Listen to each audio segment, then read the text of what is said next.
ஆடு மாடு எல்லாத்தையும் நம்ம வயலுக்கு ஓட்டிகிட்டு வந்துட்டோம். இன்னும் ஒரு 10-20 நாளில் இனிமேல் வயலில் மேய்க்க முடியாது.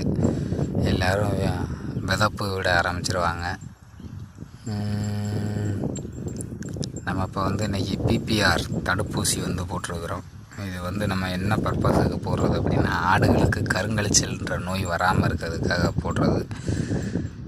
அடுத்து இதுக்கு முன்னாடி நம்ம எஃப்எம்டி போட்டோம் ஒரு 20 நாளைக்கு முன்னாடி. இது ஃபுட் அண்ட் மவுத் டிசீஸ் அப்படின்னு சொல்லுவாங்க. எஃப்எம்டிங்கிறது அதுகளுக்காக போடுறது.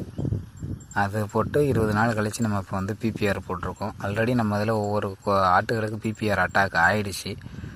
நம்ம டிலே பண்ணி தான் போட்டிருக்கோம். இருந்துட்டாலும் பார்ப்போம் எப்படி ரிசல்ட் எப்படி இருக்குன்னு பார்ப்போம். கொஞ்சம் ஆடுகளும் வாங்கியிருக்கு விற்பனைக்கு, அதையும் விற்கணும். நிறைய வேலைகள் இருக்குது. இன்றைக்கி வைக்கப்படப்பட ஏறி வைக்கப்பட்ட எல்லாமே